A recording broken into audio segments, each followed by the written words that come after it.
Today we'll be covering tips and strategies for the various seasonal events that happen at Walt Disney World throughout the year.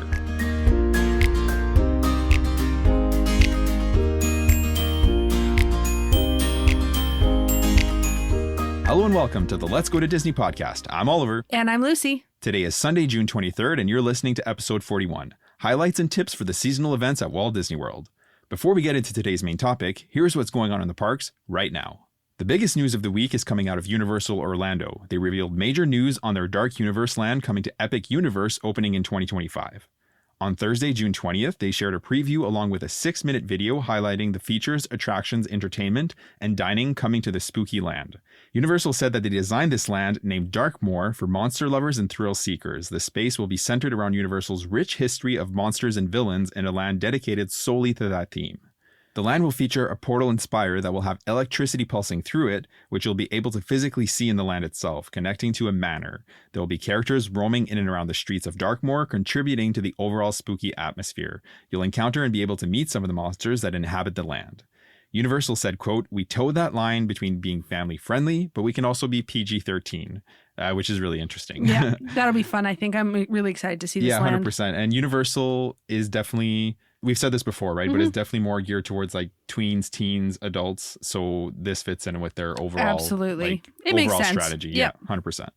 You'll find Monsters Unchained, the Frankenstein experiment. Universal said, quote, "Inside Monsters Unchained, you're going to see things that defy what you know as a theme park attraction. It will be a thrill motion simulation attraction, which will tell the story of Dr. Victoria Frankenstein and her experiments. She's captured all of the monsters in the land, but her experiment is derailed when Dracula causes mayhem with monsters including the Mummy, the Wolfman, the creature from the Black Lagoon, among many others. Universal said this attraction is technologically advanced and is on the cutting edge, no pun intended, of attraction technology. It will have a 48-inch height requirement, so at least 4 feet tall. Curse of the Werewolf follows the story arc of the movie The Wolfman. The ride will be a thrill ride where Maliva, the leader of the Guild of the Mystics, will give you the bad news that you have the curse of the werewolf.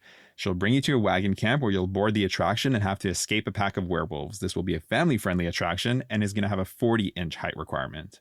At Darkmoor Monster Makeup Experience, you'll enter Dr. Pretorius's lab, which has been repurposed into a parlor. Here you'll be transformed into a werewolf, vampire, mummy, among other options to fit in with the other monsters roaming the land. For dining, there will be Das Steakhouse, steakhouse spelled like a steak. Yeah. Like a vampire steak. This dining hall will sit atop ancient catacombs, and you'll enjoy a meal in a restaurant owned and operated by the familiars of vampires. The space is inspired by the story of Dracula, but beware, you may end up on the menu yourself. The Burning Blade windmill will be at the back of the land, and it will burst into flames on an ongoing basis. Inside, there's going to be a tavern where you'll be able to enjoy burgers, wings, bratwursts, and pretzels, among other options. It's so great to finally see a space dedicated to monsters and villains in the Orlando parks, and we literally can't wait to see what they've done with it. 2025 can't come soon enough. Agreed. This is going to be so amazing to see all these new lands. I'm really excited. Yeah, 100%. And the next land that's not been announced yet is the Wizarding World, the Ministry of Magic. So I'm really pumped. Real favorite of ours, Yeah, so 100%. we'll be excited for that one. I can't wait to see what they announce on that front. I have an idea, but I'm sure it'll exceed my ideas. Yeah, 100%. Like I'm thinking if it's like an interior building and they do like the dark tile like they did in the movies. Just like the movie, God, it would be amazing. Anyways, back over in Disney World, and more specifically at Epcot, Test Track closed on June 17th for its reimagining. When it reopens, it'll have nods to the previous iteration when it was World of Motion. Imagineers and Chevrolet will resume their partnership for the next version of this attraction.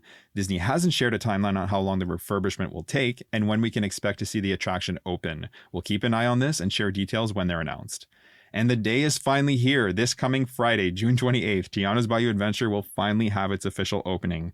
Reminder that it will have a virtual queue to start, but Disney said it will transition to a traditional standby queue shortly thereafter. It's not expected to last long. It'll also be on Genie Plus and won't be an individual Lightning Lane. We suggest that if you're there this summer to make that your first selection of the day because it's likely to go very fast, like for the next few months. Oh yeah, absolutely. That will have to be your first pick of the day for sure. Yeah, agreed, 100%. With that said, let's get into today's main topic. Today, we're going to be covering the different seasonal events that happen at Walt Disney World throughout the year. We'll get into what to expect and how to prepare for these events if you have one coming up or are planning to attend one in the future. Or maybe you visited one of these events yourselves, but you were kind of disappointed with your experience and are looking for maybe some different ways on how your experience could be better if you decide to go again. Yep. We'll cover some tips and strategies on ways that get the most out of these events. Yep, 100%. So there's always something going on at Walt Disney World between the Epcot festivals, the parties at Magic Kingdom, and recently Hollywood Studios with Jollywood Nights, the after hours events, among others, right? So there's a good chance that your trip will overlap one or more of these events, depending on when your trip lands. Post-COVID, it's been pretty much impossible to plan a trip that didn't land on one of the Epcot festivals.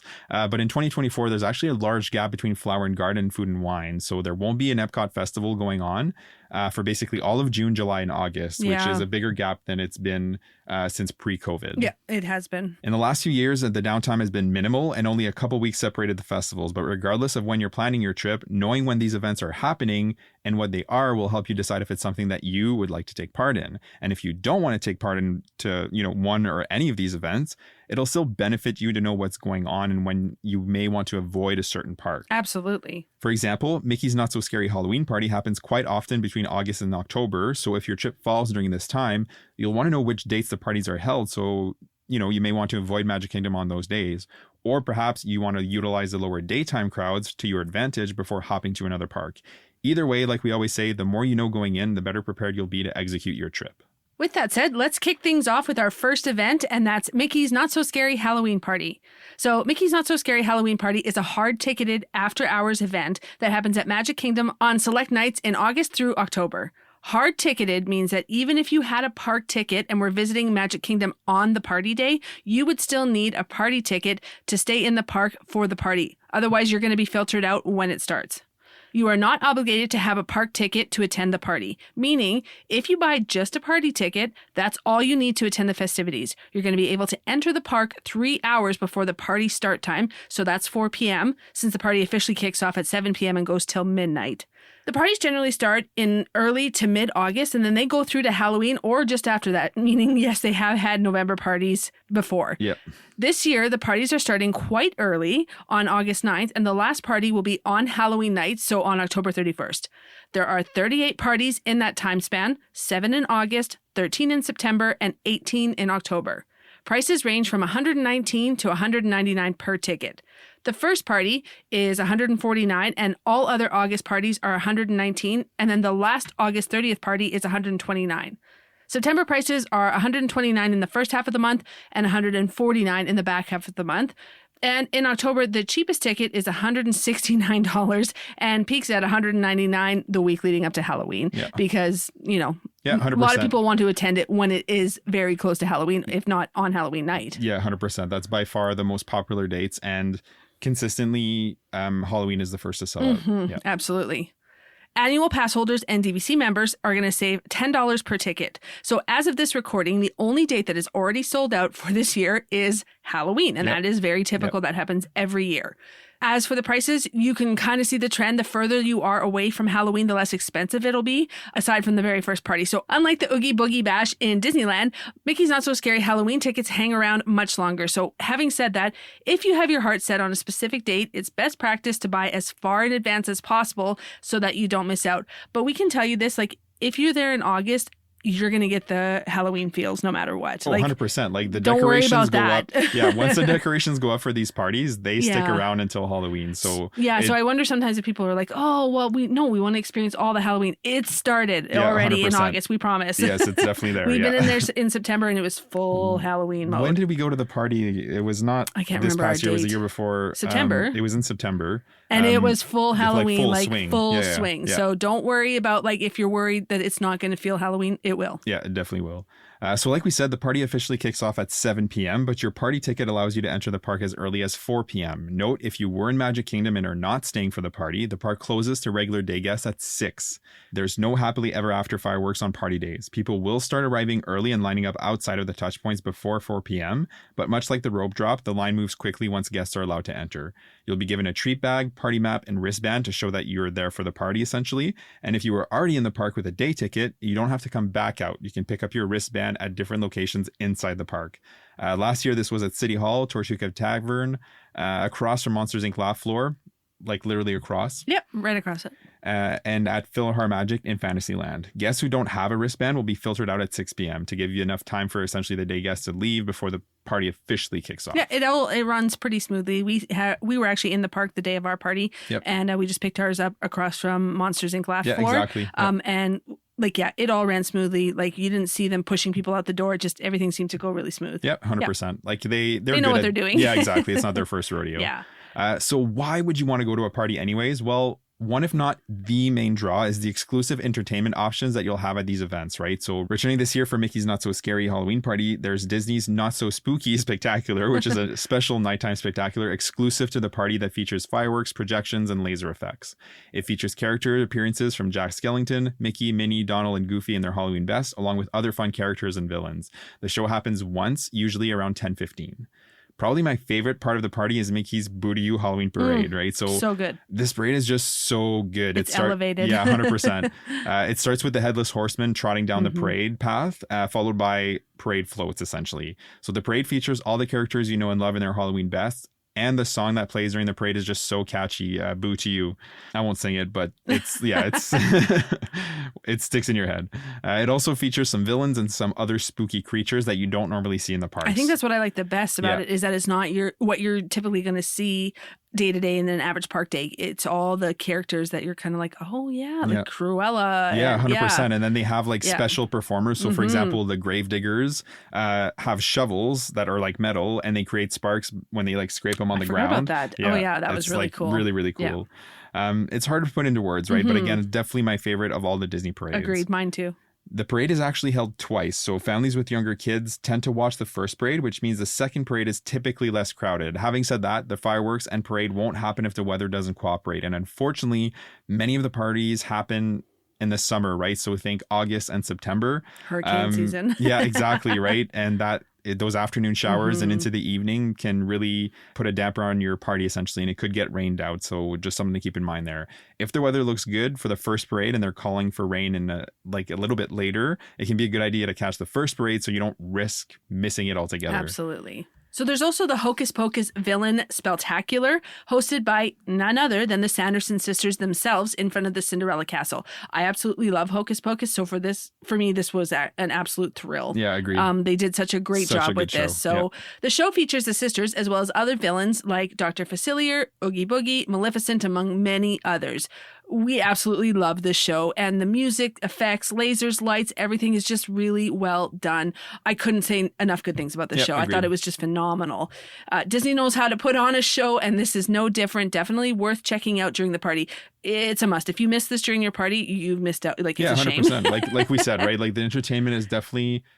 You're paying for that. It's one of the driving factors that brings you to the party, or most people, right? So there are 3 shows that will happen at different times depending on what season you're at the party. So make sure to pick up a map or check the My Disney Experience app the day you're at the park. Other entertainment you'll find in the parks are the Cadaver Dans. They can be found on top of Frontierland Trading Post, making jokes and singing Halloween-themed songs. At the Rocket Tower Plaza Stage in Tomorrowland, you're going to find the Descendants Party with music from Disney's original movie, Descendants, Rise of the Red. There's the Disney Junior Jam in the Starlight Cafe with characters such as Vampirina, Fancy Nancy, and Doc McStuffins. It's really cute, actually, all the little kids dancing together with the characters. Rusty Cut Glass is the pirate-themed band that's going to play on stage across from the Pirates of the Caribbean ride.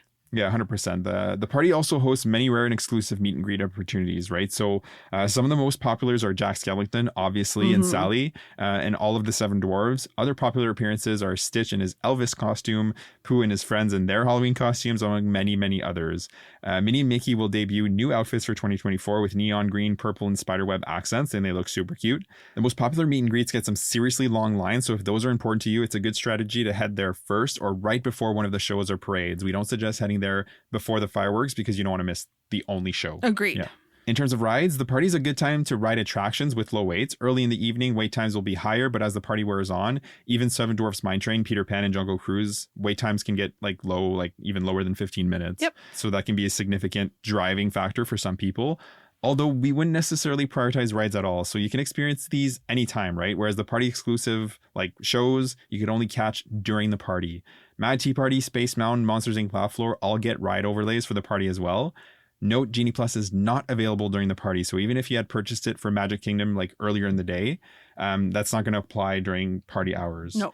Tron should be available as a virtual queue. It was last year, and that opened at 6 p.m. for party guests. One of the perks of attending the party is getting the chance to do some trick-or-treating around the many spots around the park. So the tote bag you get when you check in for the party can be used for this purpose. You can also bring in like a bigger bag if you really want to do a lot of trick-or-treating. Yeah, absolutely. If you have littles, you may want to do that, right?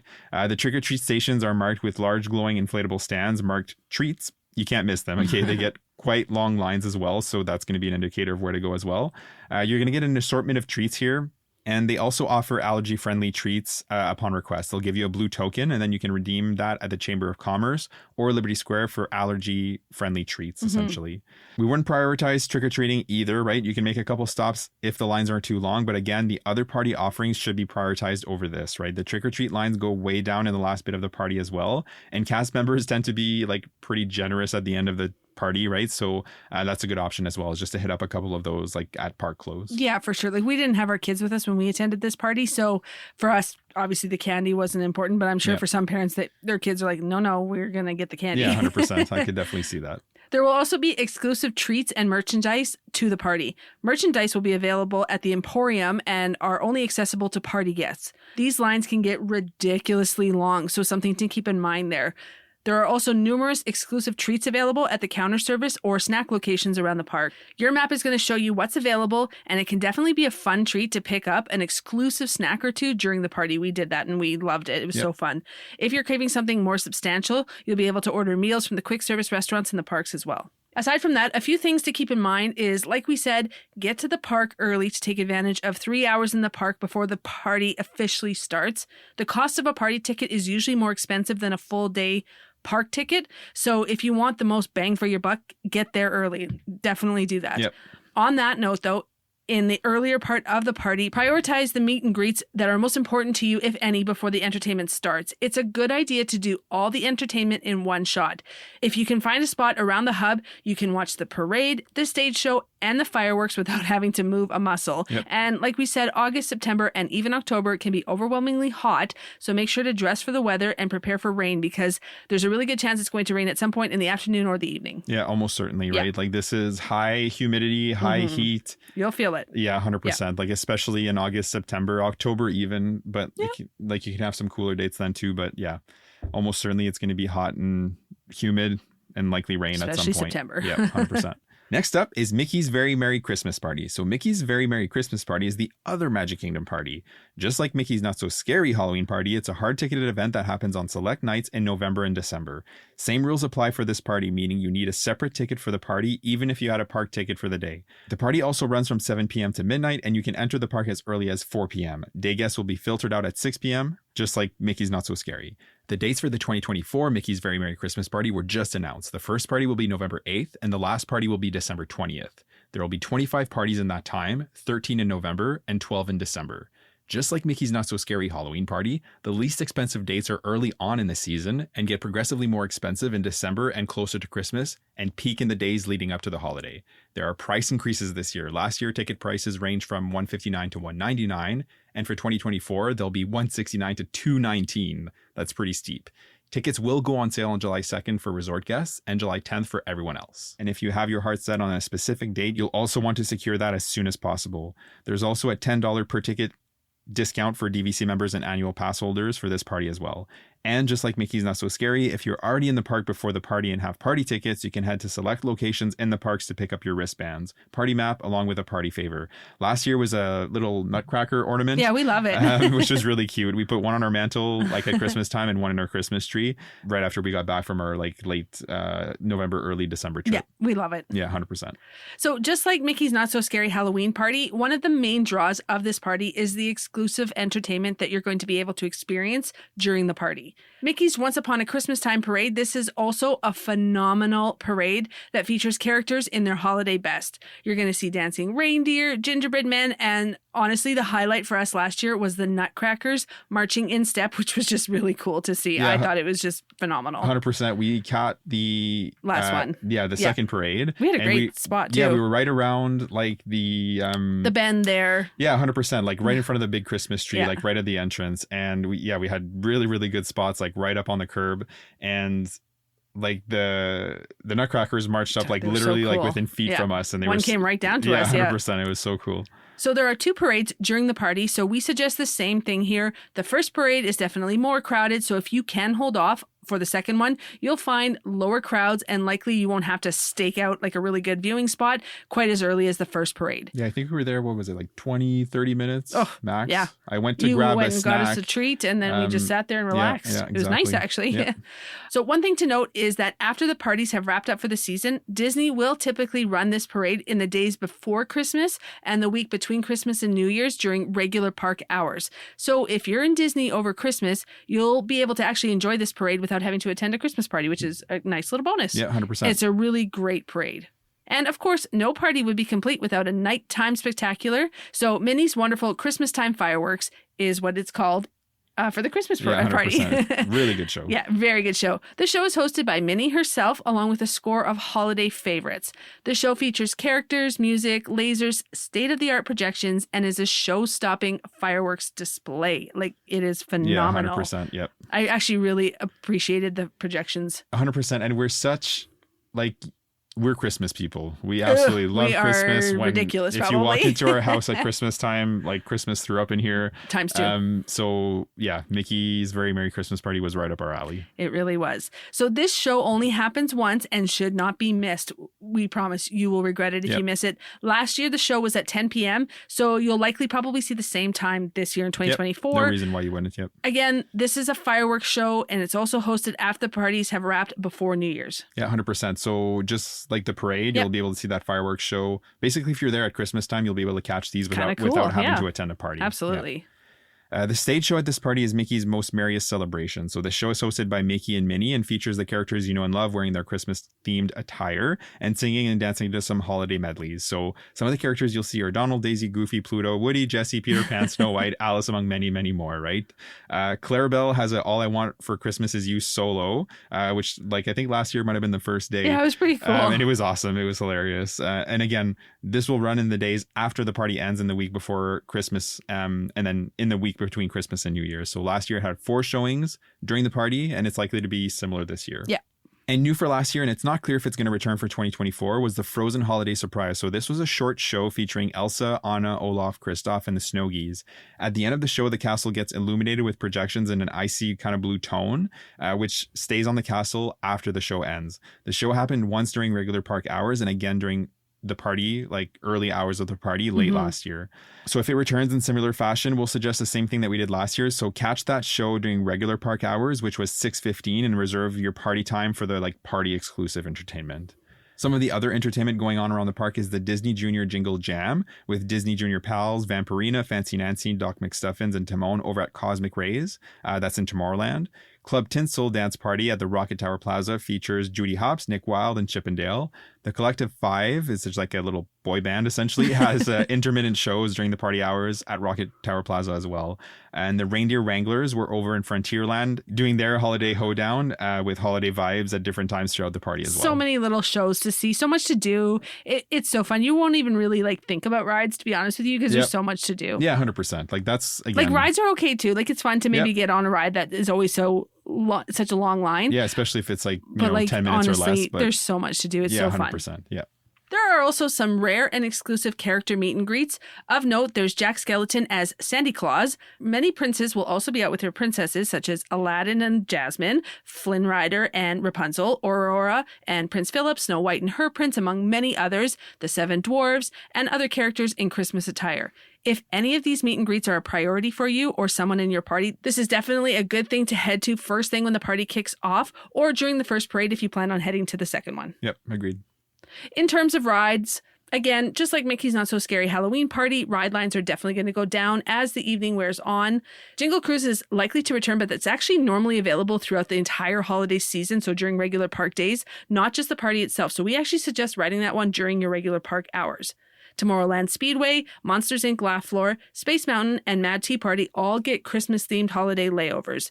A Tron virtual queue will also be available at 6 p.m. for the party guests. So again, as a general principle, we don't suggest prioritizing rides, even the special overlays. There's so much going on at these parties, like we've said. So we really suggest just taking in all the exclusives of the party, because you're not going to see most of those exclusive during the daytime. So it's just definitely worth it. Yeah, agreed 100%. Another of the best perks of attending the party, in my opinion, is the free cookies and refreshments. This was so fun. I'm so excited for him to tell you about this, because I just thought it was so fun. Agreed, 100%. So in previous years and last year, there were 5 locations with 5 different cookies and drink options. So Tortuga Tavern has the buttercream frosted gingerbread cookie and eggnog. Columbia Harbor House had the classic chocolate chip cookie and cocoa. Pinocchio Village House had the red velvet cookie and cocoa. Cosmic Rays had the snickerdoodle cookie and cocoa. And the Lunching Pad had a buttercream frosted sugar cookie with apple cider. So we grabbed all our cookies last year. We each split one to get a taste and took home the other one, essentially. Otherwise, that's a lot of sweets. Because we also had specific other snacks, goodies we wanted to try. Exactly. So long story short, we weren't able to finish all the drinks because, again, that's a lot of cocoa. It's a lot of cider and eggnog, right? But it was fun nonetheless, and it's definitely worth a stop at each of these. The line moves really quick at these locations, so even if it looks big, like, don't sweat it. It moves like really, really fast. There's usually a bunch of stations with a bunch of cast members. They're literally just handing it out, and you're just walking right through and off you go. Yeah, exactly. And there's also some party exclusive snacks, like Lucy said, that are available during just the party, that are exclusive, right, just to the party. So these are highlighted on your party map. Some are delicious and cute to boot, right? So cute.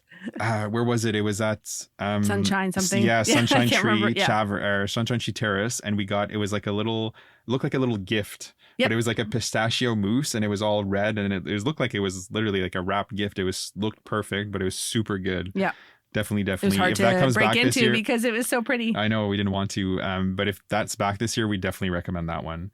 So when it comes to snacks, we definitely suggest choosing a couple treats to try at some point near their party. The quick service locations will be open during the festivities, so that's an option if you're really hungry, but we suggest eating before the party starts so that you're not using party time to essentially eat a meal, right? Of course, there's the merch, and you can find the party exclusive merch at the Emporium or Star Traders in Tomorrowland. I think to keep in mind there is Emporium is going to be super busy on Main Street, right? And actually much less people even know about Star Traders, they have the merch there. So we definitely suggest that. Agreed.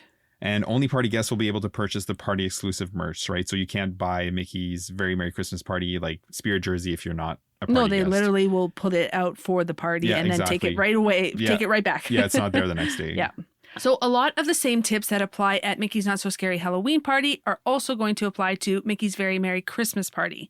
The weather is not as humid, hot, or rainy in November and December, so that's less of a worry if you're planning on staying for the second parade.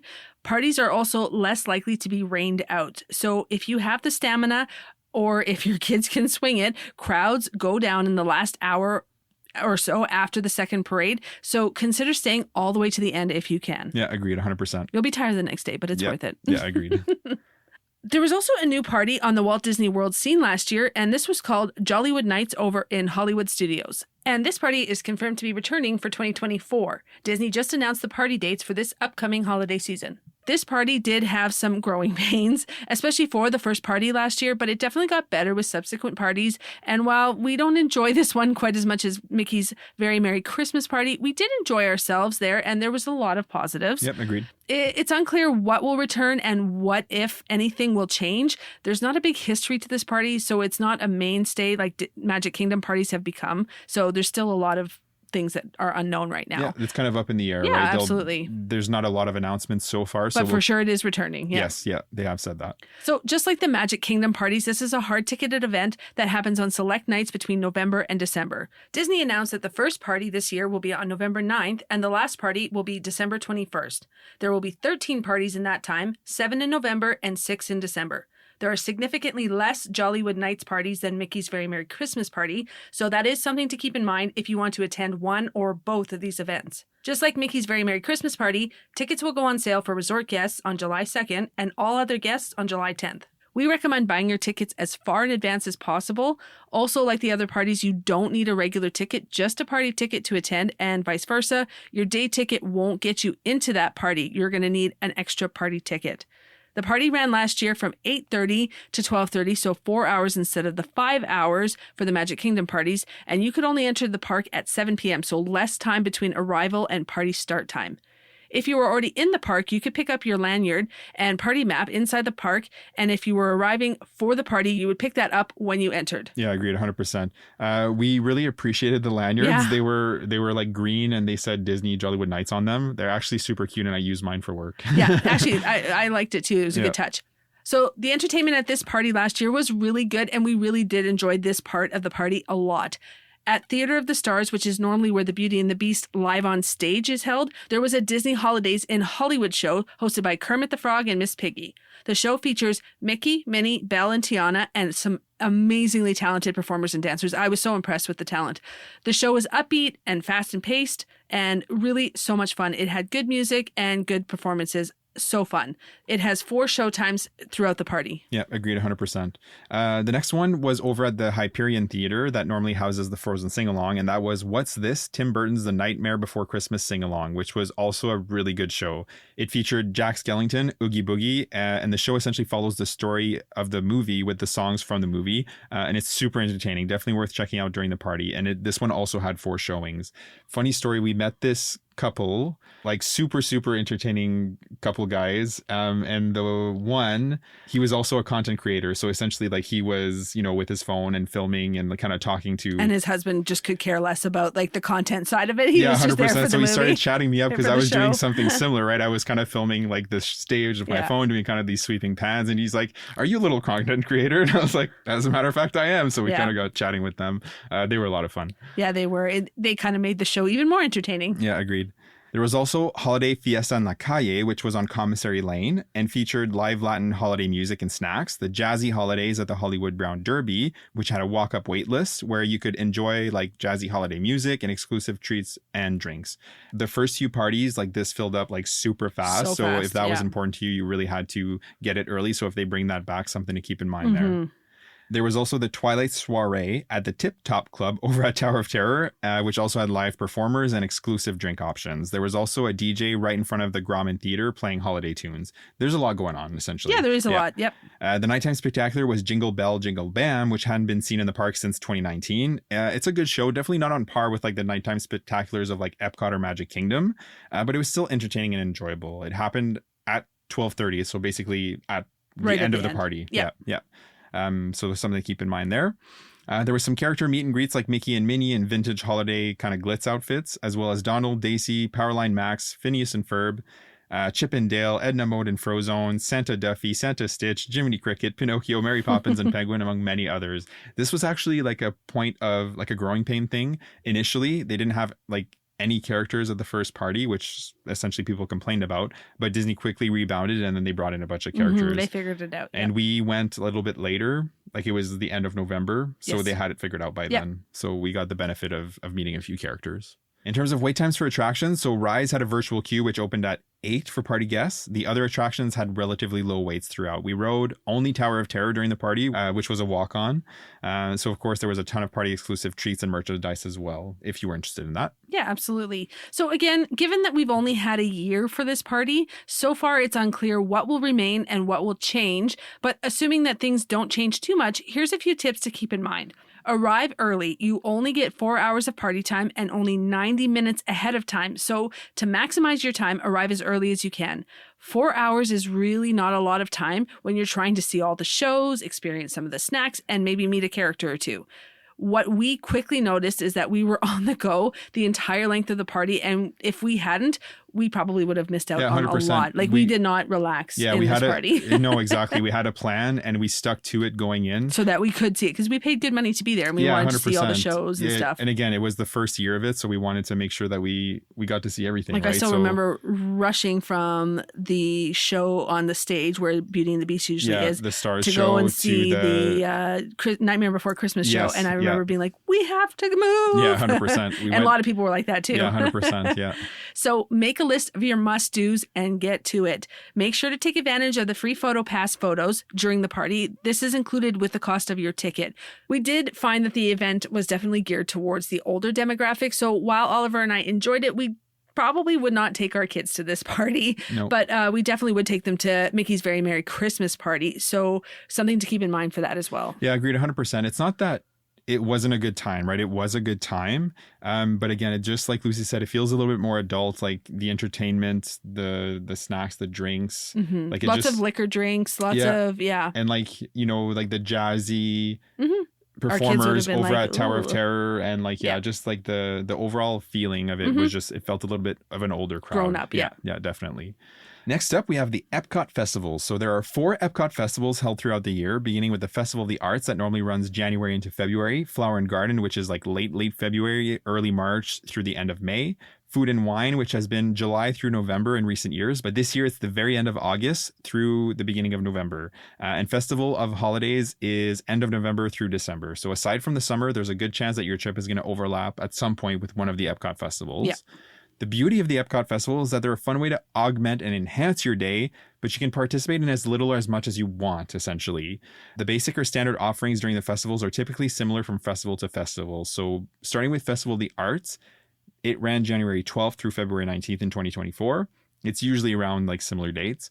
The festival is focused on art, not surprising given the name, right? The festival showcases Disney artists, and you'll have the opportunity to meet some of them and even purchase some of their art that they have displayed during the festival. They'll also have some art-centered specific activities. You can do your part in painting a small portion of a massive mural at the expression section, a paint by numbers mural. You can also take part in the free Animation Academy class to learn how to draw certain Disney characters directly from Disney animators. Every festival has a scavenger hunt themed around a festival. For Festival of the Arts, it's Figment Brushed with the Masters scavenger hunt. You purchase your map and stickers and find hidden figments at each of the world's showcase pavilions. Once you've found them all, you redeem your map for a prize. Don't worry if you don't find them all, you can still redeem your map and still get your prize, right? They're not going to leave you hanging.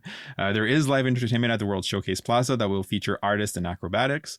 The main show during the festival is Disney's Broadway concert series. A variety of Broadway stars will perform at the America Gardens Theater, and that's at the back of the park, essentially right at the America Adventure Pavilion. There are usually 3 shows per night, and the performers will rotate. They are announced in advance, so if you have your heart set on seeing a specific performer, you can time your visit to that specific performer, right? There's also dining packages available where you can eat at select restaurants, and you're giving priority seating for the show. And it wouldn't be an Epcot festival without festival exclusive eats. There are food studios in the booths across the park that offer beautiful and artfully designed dishes that are also super delicious. Every festival also has an eating challenge where you're going to pick up a passport and purchase select treats and then get your passport stamped. And once you've purchased 5 treats, you redeem your passport for a prize. The prize and the theming changes by festival, but the core principle is still the same. So for Festival of Arts, it's the wonderful walk of colorful cuisine. In terms of tips for the festival, in general, the very start and the very end of the festival will be the busiest. Weekends will also be busier than the weekdays. Grab a festival passport, and even if you don't intend to do the food challenge, it's filled with so many menu items from the different booths, and it's a really helpful way to get pertinent information for all the food that's available. We get one every single time. It's like a little bundle of information, essentially. It's perfect. So if you're eating around the booths, share your snack with your friends and family. This is the biggest tip we can honestly give. Don't get 2 portions of the same thing, because your stomach's going to fill up really quickly. 100%. And you're going to be able to... you can do what you want to do, but that's our advice. But in the end, it's going to save you money and you're going to be able to try more stuff. Absolutely. And the Broadway concert series are great shows and definitely worth a visit. Agreed. Next up is Flower and Garden. So this ran February 28th through May 27th this year. This festival has the park decked out in beautiful topiaries in the shape of your favorite Disney characters across the front of the parks and basically throughout the World Showcase. You'll find beautiful flower landscapes as well as gardens, among other floral arrangements. Epcot is at its most beautiful, in our opinion, at this time of year. Hands down. It's just so pretty with all the flowers. It's just so vibrant and colorful. You'll get some great photos like in front of all of that stuff. Agreed. Yeah. One of the returning favorites was the Butterfly Landing, located near the Land and Imagination pavilions, where you'll be able to actually enter and see different species of butterflies in an enclosed kind of green space. There's 2 scavenger hunts during the festival. So Spike's pollination exploration, where you'll essentially be looking for Spike the bee. There's also an extravaganza scavenger hunt around Easter. The festival plays host to the Garden Rocks concert series at the America Gardens Theater. Disney announces the bands ahead of time, so again, if you really want to see a certain band, you can plan around that. There are usually 3 shows per night, and there are also dining packages available for these shows as well. The booths for this festival are outdoor kitchens and feature snacks that are centered around fresh and plant-based ingredients, as well as natural foods like honey. The food stroll is the garden graze, and it works exactly the same as the wonderful walk of colorful cuisine. So you're going to pick up your passport, purchase one of the 5 select snacks, and then you're going to redeem your prize. While Epcot is the most beautiful, like we said, and the weather is genuinely lovely at this festival, it's probably our least favorite when it comes to the food offerings. Yep. But don't take that to mean that there's not good options. Every festival has serious, standout, amazing eats and snacks. And of course, all the merch that you can hope for. And a lot of it features that lovely orange bird that we all know about. But Lucy's right about the snacks. It's not that the food is bad, because we had some awesome food, like those waffle and chicken at the Honey Bistro was amazing. But it's just, it feels like there's not as many. Yes. That's all. Yep. Agreed. Food and wine is a foodie's paradise, to contrast that. So especially if you love cheese, right? This is our favorite. Yeah, 100%. So this is many guests' favorite festival when it comes to menu items available across the parks, right? So this year, Food and Wine starts later than it has in recent years, like we said at the start. Last year, it began on July 27th, and this year it doesn't start till all the way August 29th is the start date. That's a pretty late start date for them. Either way, it ends on November 23rd. Flower and Garden ended on May 27th, which means we have a whole 3 months at Epcot without a festival, which crazy. has not been the case post-pandemic, right? So it is worth mentioning that this mirrors festival offerings from 2019 and earlier. So it's unclear what 2025 will look like in terms of festival start dates and end times at this point.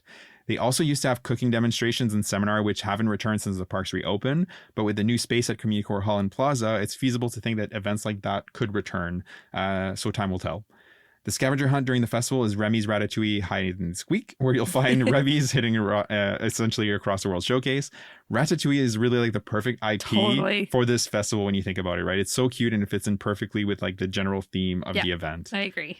America Gardens Theater hosts the Eat to the Beat concert series, which features local Florida bands as well as internationally recognized artists. Again, Disney has the lineup on their website in advance, so you can kind of plan around that. And of course, dining packages available as well. Absolutely. So the main focus, as you may have guessed, is food, which is reflected in the huge numbers of booths. So over 25 booths last year. There are numerous savory dishes and delicious drinks to enjoy at the festivals. Again, this is our favorite when it comes to food. Agreed. The first couple of months of the festival are high heat and humidity in Bay Lake, so it can actually be kind of uncomfortable at times to snack during the parks when it's pushing 100 degrees with high humidity. We're talking sweat and standing still. Yeah, 100%. Yep. So the food stroll at this festival is Emile's Fromage Montage, where you're going to select 5 cheesy dishes and then redeem your prize. There is the usual festival merch to indulge in as well. I definitely want to grab the garbage can salt and pepper shakers this year. They shared these like months ago. But they were coming this year, and we're 100% we're picking those up. They'll look good in our kitchen. Yeah. So the first couple of months of this festival, like we said, are hot. So prepare for that. The cost of snacking around the booths adds up quickly. So consider sharing snacks and setting a hard budget and sticking to it. Festival gift cards are a good option for that. We snacked so much. Like we ate so much because there's so much good options, amazing 100%. options. Yeah, we spent a small fortune. We did. Yep.